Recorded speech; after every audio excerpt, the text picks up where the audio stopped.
and welcome to the next in my video series of conscious conversations that's based around my book, Sacred Pathways, Discovering Divine Feminine Archetypes in You. I'm Cassandra Eve and I'm an astrologer, women's facilitator and workshop leader. And today I have with me Zoe Martin, who is in Australia. And I've known Zoe for quite a few years. And it seems like only yesterday we were actually sitting in that lovely square in Granada having a drink together with some other amazing women. And you spoke first about one of the projects we're going to speak about today, Yoni listening.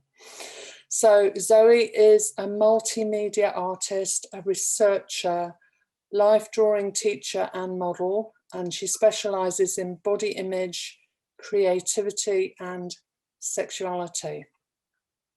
So we are exploring today the archetype of Vesta, and everything that Zoe's sharing is kind of encompassed in this very fertile and rich archetype Vesta, who in her core energy is priestess, but not priestess as we would perhaps think of that role. That's what we're going to explore. And she expresses through her heart's devotion what's really deeply true for herself. And for me, that is the priestess archetype, when we're deeply connected and aligned with that. She's also a virgin goddess, but not virgin in the sense of sexuality, virgin in the sense of belonging to herself completely and being utterly authentic, or as best as she can be. And she's also connected with sacred sexuality. So I'm going to start to introduce Vesta by reading a couple of passages from my book, and then we can get a sense of where we're going in this video.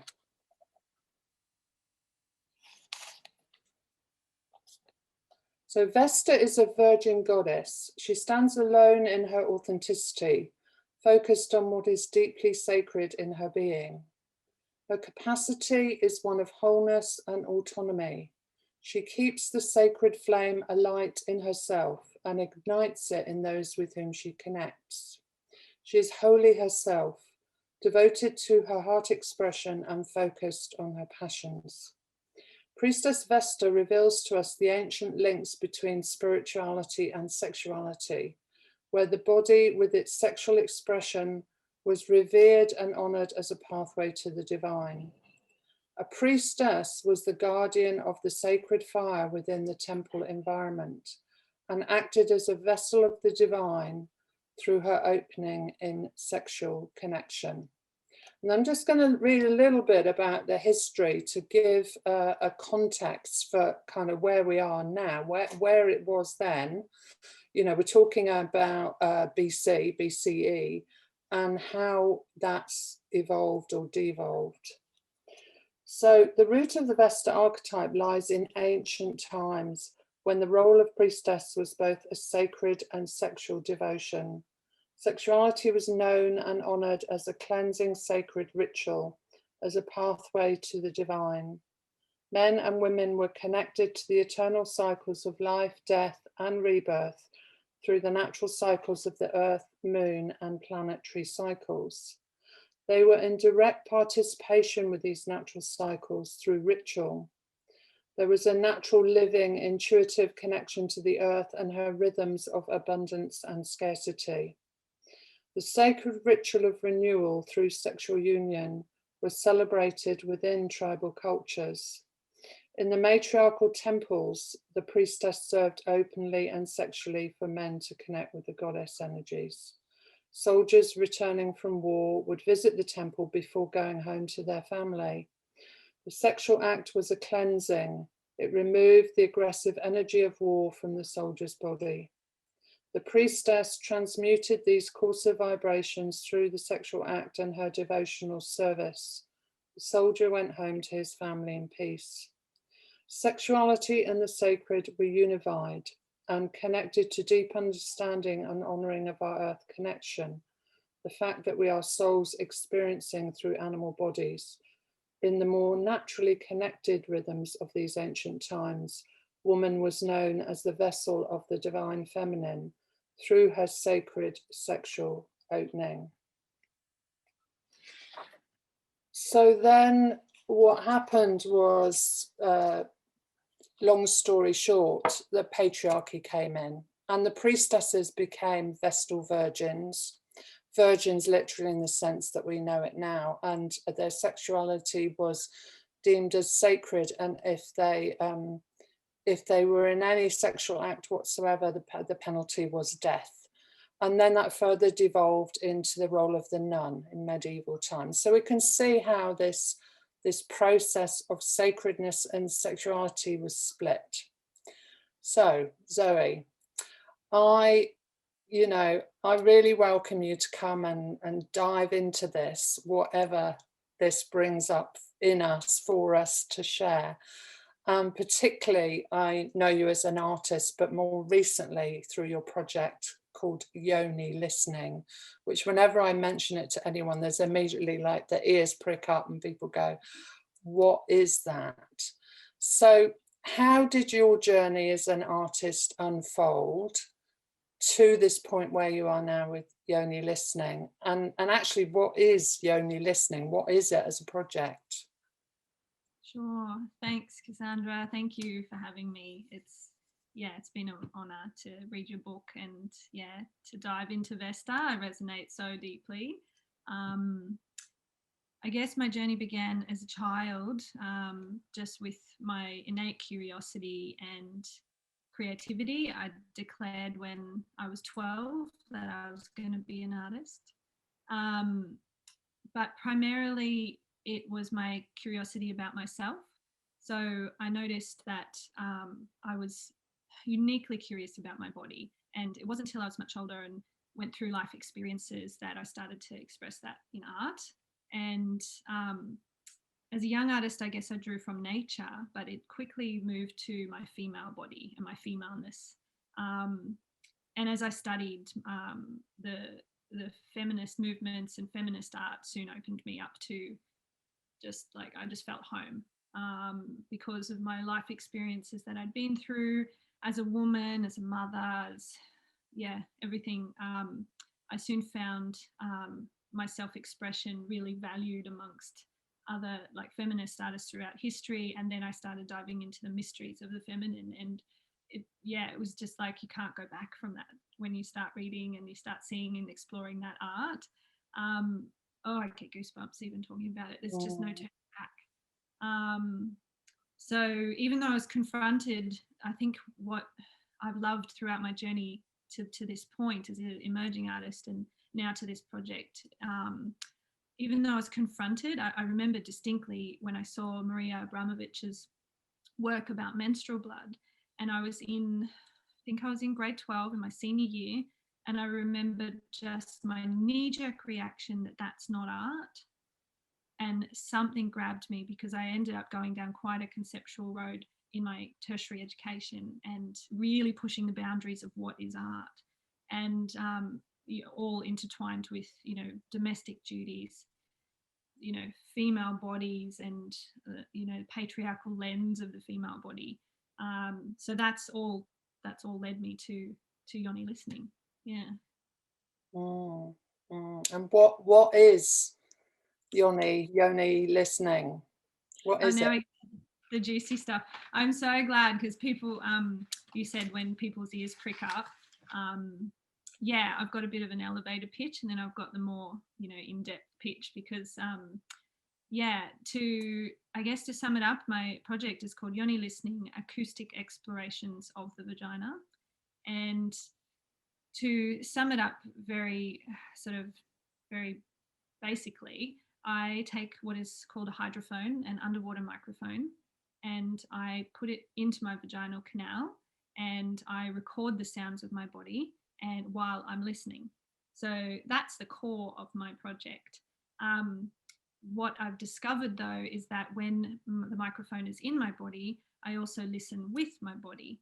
So my core project is centered around a whole menstrual cycle. So Yoni Listening is about listening to your menstrual cycle, But what I've discovered just in the research itself is that our bodies listen as well. So my creative practice has just morphed and changed with deep listening studies.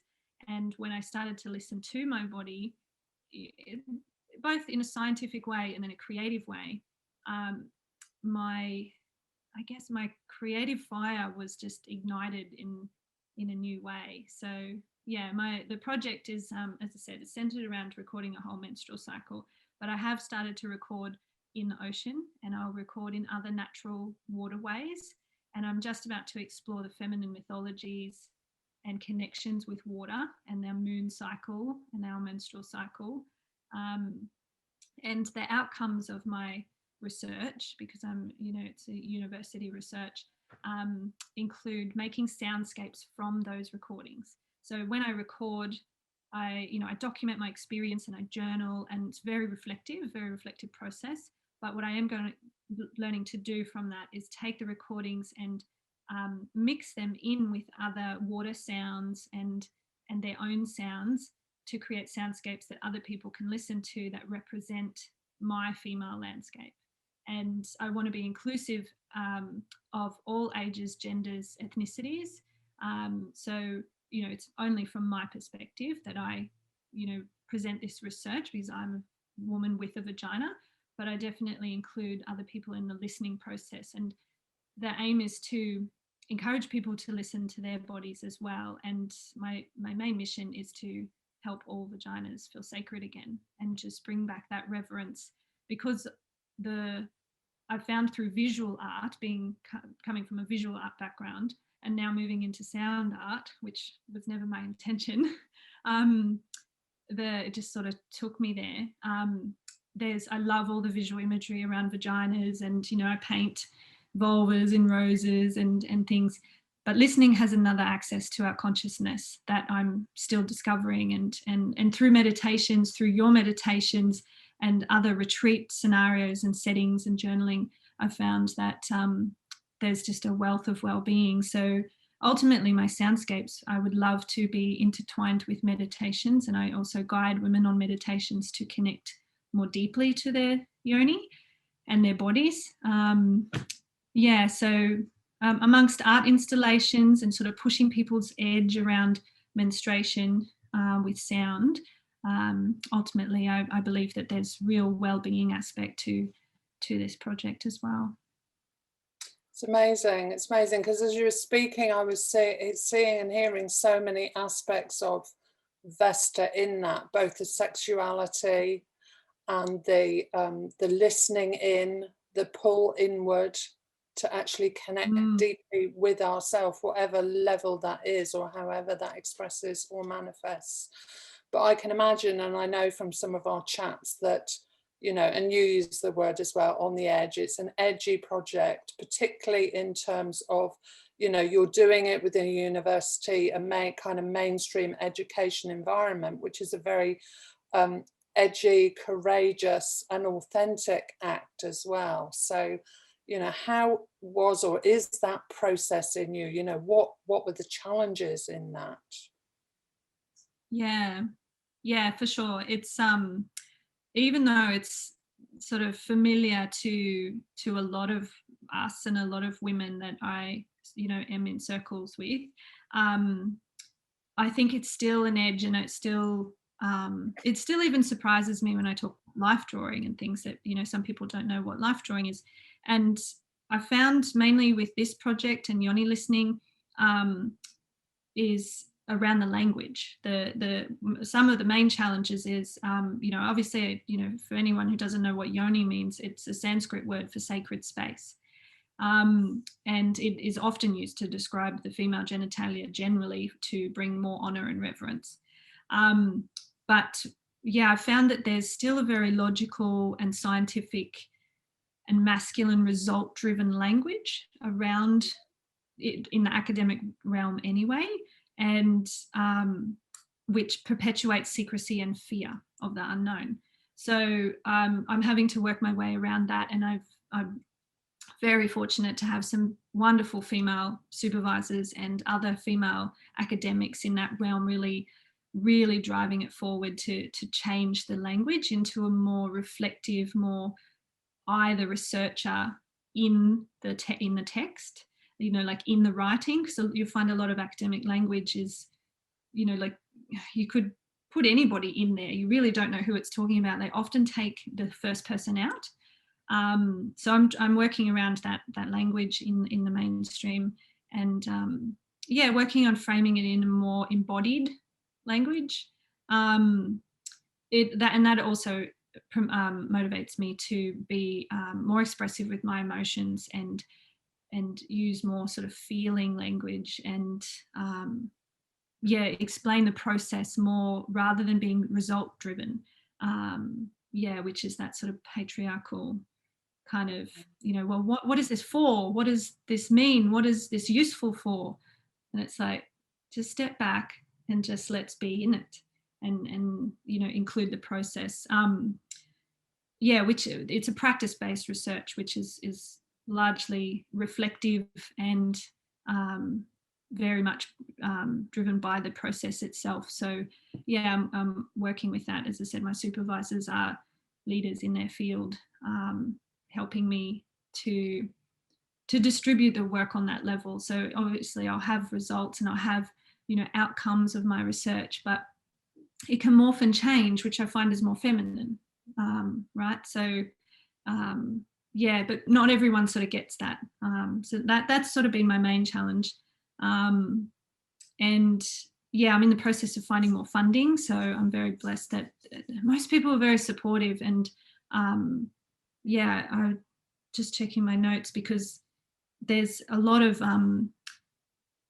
movement forward to bridging the arts and sciences. So sometimes the challenge is also to frame the art side of things in a validated way, because sometimes the science realms will think all the art is a bit airy-fairy and that it's of no relevance or of no value. So that's been a bit of a challenge as well, to really hold my ground as an artist and really value this work as much as I know it will be valued in the world, but also presented in that same way that it's also going to appeal. Because sometimes the other challenges in academic too is that you can have a wonderful thesis and a wonderful exegesis at the end of a research project, but the reality is 8 people will read it, like maybe not even that. So the challenge for me is to also make it really readily accessible, and value where it goes, value the workers, that to lead me, to not me lead the work, if that makes sense. Yeah, absolutely, that does make sense. And as you're speaking, I'm hearing this bringing the feminine perspective in a man or a woman into that very male dominated patriarchal kind of culture, which education can be. It isn't necessarily always that, but it can be. And how every aspect of what you're speaking about is kind of challenging that edge, and it's challenging that edge in you as well, perhaps, of how can I be authentic in this and value that people have to receive it in a way that they can kind of get it and understand it, but also be true to myself, and having the scientific edge to it as well in terms of its potential benefits for our well-being. It's like having to look at it from so many different places, and follow those threads where they lead. Powerful. Yeah. And one biggest challenge, that you reminded me of, was to actually keep it focused, because it can go off in tangents. And as I mentioned the project, people, men or women, will just start downloading ideas and just say, oh, have you thought of this? Oh, what about this? And I really have to take those on board, but also hold true to where I know that the focus is, because I could go down that road, and that's a 10-year PhD, and this is I've got a deadline, and even though I'm sort of inching that forward a bit, it's a challenge to bring in all those threads and validate them in a way that still keeps it focused and still true to myself, because I can also get all up in my head too, and overwhelmed. I think that's the any artist's challenge, is overwhelmed, because there's just so many great ideas. But what's the best one, and what does this project want from me, and where does this project need to go next? Yeah, absolutely. And in that is the authenticity and the alignment to your devotion, your heart's devotion, which in terms of practicality and expression is about where we place our focus. So always bringing it back to that place, that core place, which is Vesta, that says, how valuable is this? Is this aligned with what I'm feeling right now in terms of the core depth of this process? And I remember when we were chatting here on Zoom, a month or so ago, about this particular filming, and you talked about at one point in the early stages, you went through something called imposter syndrome. Can you talk more about that? Yeah, for sure. I'd been through that in sort of itty bitty bits throughout my artistic career, but this took the cake. This was a big one. And I guess because I felt so strongly about this idea, when I thought about starting to share it, I had a really big block. And all my self-worth as an artist came up, and I just thought, oh, somebody will just know that this is a good idea and I'll just do it better. Or what if it's such a great idea that I just don't want anybody else to steal it, or I just don't want anybody else to do it or see it until it's perfect. So there was all that perfectionism, and I don't want to set up my website and go live with anything until it's absolutely perfect. Just even to show work in progress painting for me was a big deal, because I just had this massive block around sharing, which is ironic because a lot of my art in the past, a lot of my visual art has been very participatory, and this is as well. This is largely based on feedback. And it wasn't until that I did a Yoni egg practice with the egg in, and I dropped into a meditation, that I used the egg as to shine a light on that dark spot. I basically saw it as this sort of like little shadow in my womb somewhere, and the egg just spotlighted it and went, okay, what is this? Like, we're going to shine a light on this. And I just dropped in, and I realized that this work is bigger than me. It's a universal energy that is coming through, and I'd been told by a psychic friend in the past that they chose you to bring this in because you're creative. So there was something sort of there that surfaced, and I really just felt that I am just a tube, I am just a vessel for this work to come in and be shared in this humanly form. And I got an overwhelming sense of relief and ecstasy and joy from doing this Yoni egg meditation, and so I started sharing it, knowing in the unknown, if that makes sense, knowing that this is going to take on a life of its own, and that it is bigger than me, and just to trust that process. So I haven't doubted it since. I've doubted other aspects of the project and the direction and the focus, and in the writing and the academic world, but I'm actually very, very driven, and probably the most confident I have ever been in my career that this project has to be birthed, and it has to do what she has to do. It's very, very powerful, because you touched on so many things there in terms of the trust that we are the right individual for whatever's attempting to come through us. And of course that challenges all the patterning that we can allow to challenge our devotion and our focus if we do. And Vesta is about that I can't remember the words you actually used, but knowing without knowing, or yeah, you know, that kind of knowing this is it, but having no knowing of how that looks or how it's going to unfold, because actually it is taking you as an individual rather than you taking it and trying to create it and control it from the personality. So that's really one of the core energies of Vesta, is allowing that opening, receiving that, and being willing to just go with that unknown flow. And it is a partnership in a way, isn't it? Because without you, that project couldn't flower. You know, that creative impulse couldn't flower. And without the creative impulse, you know, well, maybe you'd be doing something else. Who knows? Because when we're open to that, we're open to that. But there is that kind of resonance. And you spoke about the Yoni egg practice that you did to help you to investigate and to embrace that doubt, that imposter syndrome, so on, how that shine this bright light into the place that helped you to trust the process. And what kind of practices might you do ongoing that support you when those fears and doubts come up? How do you feed those creative fires? Yeah, good question. I do often go to meditation with or without the Yoni egg.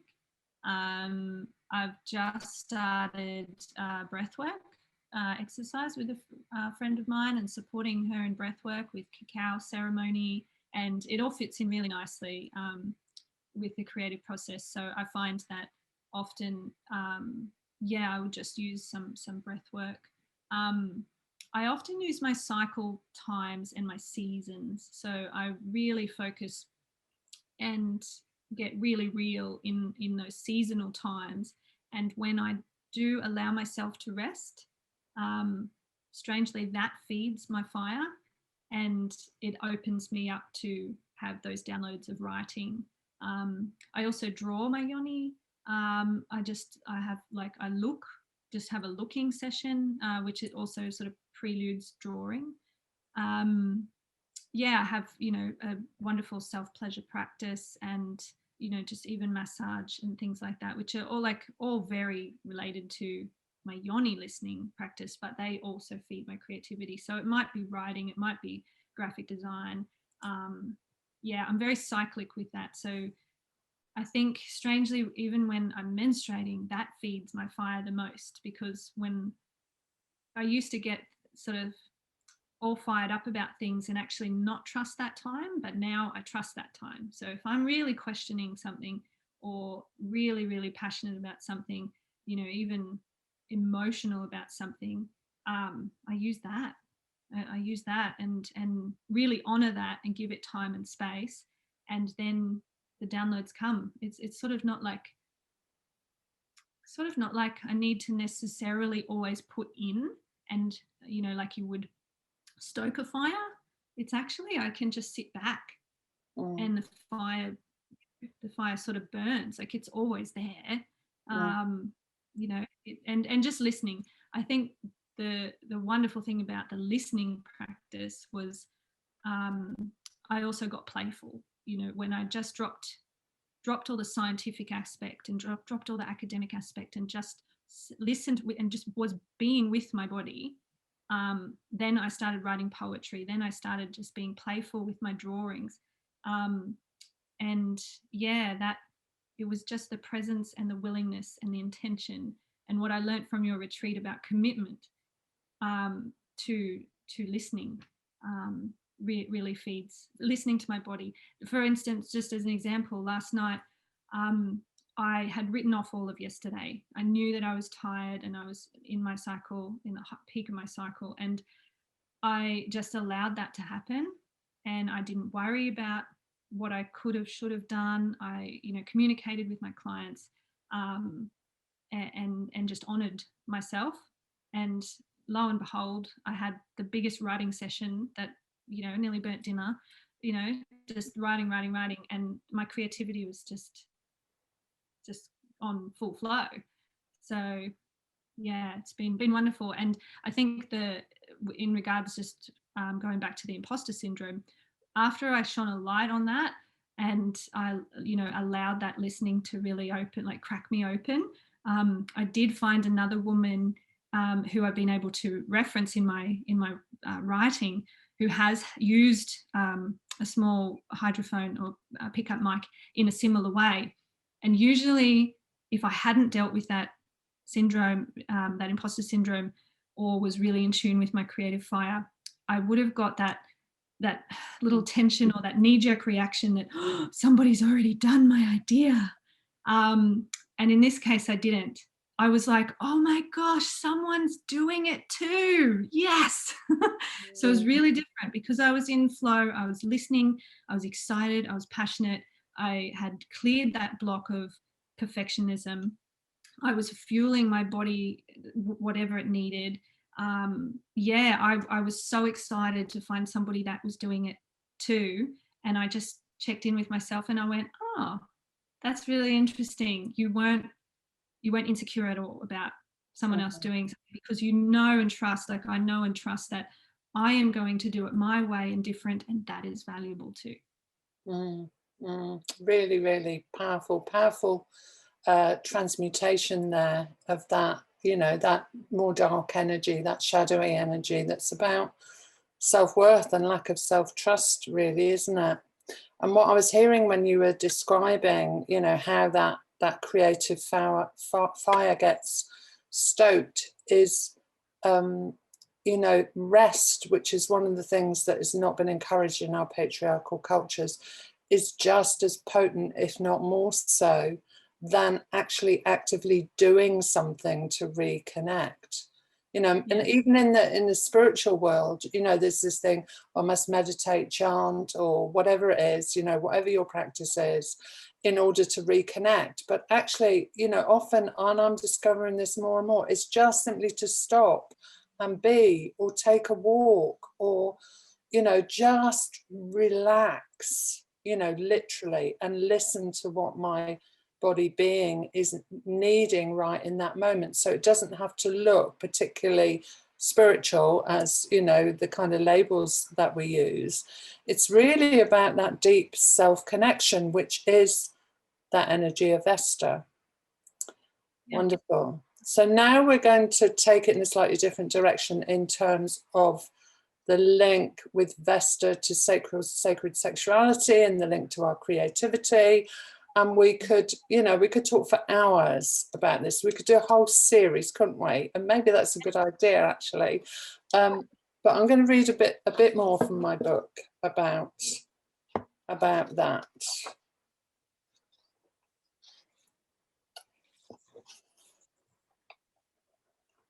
The blessing of spirit touching body is spoken of in many esoteric and spiritual traditions.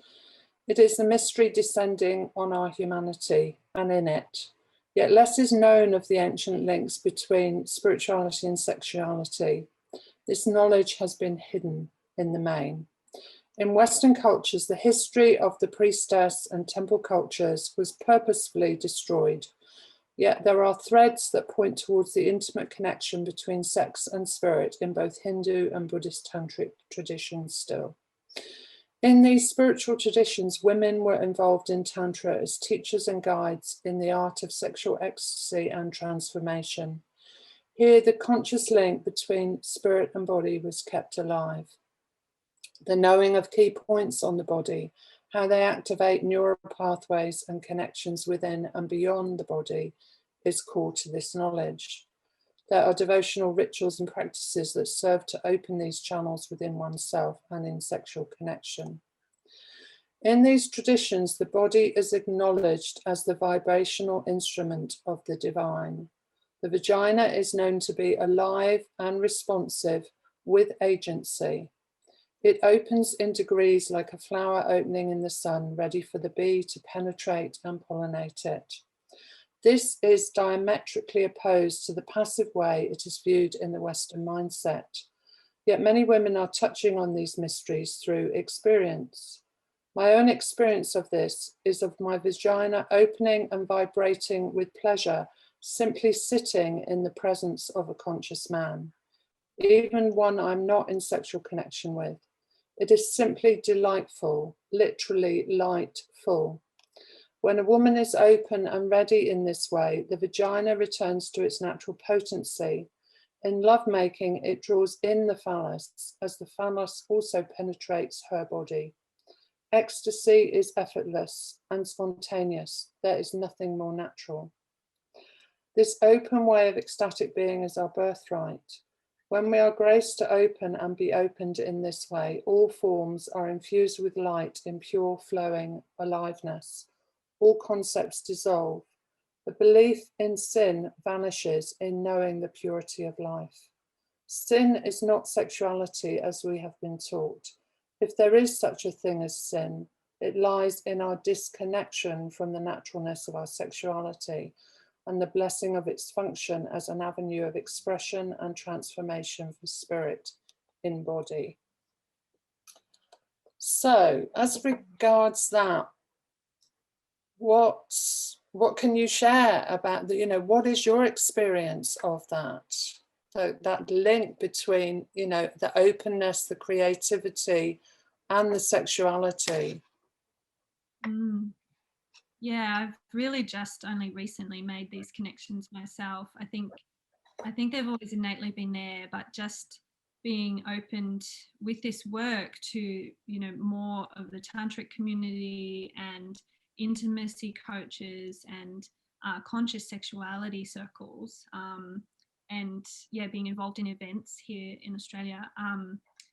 I think I've just realized what I've always known, and that creativity and pleasure are our birthright, and that creativity and our sexuality are synonymous, and they are fueled by the same fire. They are, in my opinion, as an artist, from an artist perspective, they are the same thing. And I noticed it in dribs and drabs when I was a life drawing teacher, especially when with arousal. And I would be encouraging my students, be aroused by the curve of her thigh, be aroused by drawing that line and following that line. And we had, this kind of motto, nude is not rude, and really just dismantling all the taboo and shame around our bodies, drawing. Because there was all this reverence in the life drawing community for the people that you're drawing. And as a model, I feel utterly sacred and honored in that space. But there still is stereotype, there still is a stigma. And I really wanted to bring the sexuality back to that. And I think through this project has been a lot easier to intertwine that, because the vagina especially, or genitals, male or female, that's where life is created. So it's a creative life force, where humans come from. So I don't see sexuality as just lovemaking. I see sexuality as an embodied practice in life, like I do creativity. So it's been really wonderful to be in connection and learning from all these people that I'm in contact with now, about intimacy and with yourself as well. I think because this is such an inward reflective practice for myself, as an artist, the messages are the same with sexuality, and self-pleasure is one of those things that I do to fuel my fire. When I'm not sure where I'm going, or or what I'm doing, or I'm a little bit frustrated, I'll have that, or drop into that self-pleasure practice, and it's like I've had a triple espresso. I don't drink coffee, but it's an energy that should fuel you, and just sort of, I don't know, sort of blow on that fire, rather than deplete you. And I think that's where that patriarchal lens comes in, because sexuality has been so skewed, and most people also don't think that they're creative. So I'm still sort of finding the threads with that. But I feel it's just the same channel, and it just flows effortlessly throughout my life most of the time. And even when it doesn't, again, it's just I have those tools always at my disposal to drop in. And if I'm not moving my body, if I'm feeling stuck creatively, I'll move my body more, or I'll journal. I'll journal about my sexuality. I'll journal about my creativity. It's a creative thing to do for both. I'll be aroused creatively with the new color or color of a flower or something. And then that will spark something else, that'll motivate me or inspire me for a drawing or something. There's just so much that I'm still discovering about how they're intertwined. It's really potent, isn't it? Because one of what I was hearing you speaking about was the Venus energy as well in this, how Venus is that creative potency in us. And then also in terms of the archetypes, we can look at Juno, because Juno is kind of the wife, the committed partner archetype, but they're all different in their expression of that creative sexual life force, that has become kind of encapsulated in a way that divorces it from the whole of life. And the whole of life really is sexual energy. You just look at nature, it's just incredible, isn't it? That there is this movement at the moment in terms of just opening that out and understanding that on a different level, a more open level. And to do that, of course, we have to face all the kind of taboos and the beliefs and the way that sexuality has been controlled for thousands of years. And we could have, again, another whole conversation about that as well, incredible. So just to bring it to a close, what would you say to any woman who is doubting or fearing the expression of her unique creative flow, however that's looking? Oh, I've got lots of notes on this one. I remember going through this question and just like really feeling my creative flame fire just like raging. I think for anybody, and I can speak from experience because I have had that doubt and fear, and thankfully have cultivated many ways to honor it and move through it. But I know the fear sort of comes from two places, and I know that it is in some ways what society will think of you. So if you're questioning that creativity and that passion, I know that there is that well, what will people think of me? I know that exists, and that society, it's still a taboo, especially if it's something very sort of on edge of mainstream. And you'll question that within yourself. What does that mean for me? But I also know that the fear also stems from how freaking powerful this energy is within us as women. So sometimes I have actually caught myself just being confronted by the sheer power and the sheer enormity of my creative expressions, ideas. You don't often know where it's going to take you, and you don't know what sort of connections it's going to make for you, and you have to trust that, and that's freaking scary.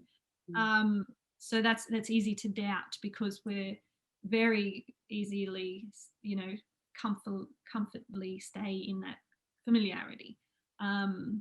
So I think to know and trust what is emerging creatively is valuable and in this world, and welcome. I think if to women who are feeling that stir of energy, there's no going back. You've just got to trust, and you've got to know that it is welcome in the world. Not everybody is going to understand you. Some people never will. Some people close to you will doubt you, and that can be hard to hear, and we as women will be people pleasers on some level and need to over explain and have to justify our position. But to remain sovereign in your creativity and your sexuality and your ideas, and trust their judgment. I guess I'm getting much better at trusting my Yoni's judgment. I'm like, hey, gorgeous, what do you reckon? And really trust what she says, because not anybody else is really gonna really necessarily understand straight away. But when you're sovereign and you really own your fears and you go, yeah, I don't know where this is going and I don't know what this means, but you start to communicate and you start to form a new language and you start to form a new conversation with yourself, then people will there's a ripple effect. People will naturally start to um, value you. Like nobody's going to value you until you do, and nobody's going to value your ideas until you do. And funnily enough, when you own that and you are in your sovereignty and you are really following your passion, the right people manifest, and the people that doubt and really trigger you drop away. So that's been the wonderful thing about following this journey for myself, is that, you know, I'm just blown away by the opportunities that I don't even have to try. You know, like it's, you just, when you honor and prioritize your pleasure and your creativity as your birthright, yeah, it opens up, like resting, like we talked about resting. When you really honor that, it's like you don't have to actually cycle towards what your goals are. Your goals come to you. It's almost as if they're waiting right there just for you to get out of your own way. And I've often caught myself and go, hang on a second, are you in your own way here? Yep, just take a step back, walk away, go and have a coffee, you know, just do something joyful and playful, and then you have clarity. So yeah, the doubts and fears, I do believe, are allies in finding your edge, but don't let them drive. That would be my main. Yeah, absolutely. Yeah, you know, for me there were two words that really came through so strongly in that message that you so wonderfully gave, was welcome. You know, welcome it all, even the doubts and the fears, because they also are the fuel for our creative process as well. You know, there's energy locked away in them that, you know, once we embrace them and face them with love and with attention, that energy can be released to fuel the creative fire. And then trust, you know, trust, just trust yourself, you know, trust where that edge is, and that, as you say, as you engage it, as you claim it, actually, and it's about claiming your sovereignty as a creator on the earth, as a vessel of that creative energy, as you claim it, you know, the things that you need just magically come along. You know, it's quite incredible. Like nature, it all works very, very naturally. Yeah. So I'm going to complete just by reading a final paragraph here about Vesta to bring it all together. Reclaiming the Vesta archetype now renews our capacity to stand in our center, to stand alone, yet with the potential for sacred connection through sexual union. In both states of being, our energies may be renewed and replenished. The key lies in being fully open and connected to the source within oneself, and also being open to being penetrated by that same source in another. Vesta represents our capacity to bridge the intimacy of sacred union both within and without, to know ourselves as alone within and all one in connection. It is only in this all oneness that we truly know ourselves as embodied spirit, and we discover what is called truth. Through resting here, we get to know ourselves ever deeper. We discover what's deeply true both in ourselves and in any sexual union we're engaged in. It is only the truth that will set us free. Vesta's devotion to uncovering that truth is a fire. It's the purifying fire within, in the temple, in the hearth, in sexual union, and in the heart, at the very center of our being. Beautiful. Wonderful. Thank you so much, Zoe, for today. I've really enjoyed our conversation. It's been very, very juicy. And if people want to know about more about your creativity, there will be linked to your website on the end of this video as well. So thank you so much. I'm sure we will be having another conversation. Yeah, Oh, yeah. yeah. Thank you, Cassandra. Oh, you're very, very welcome. Thank you.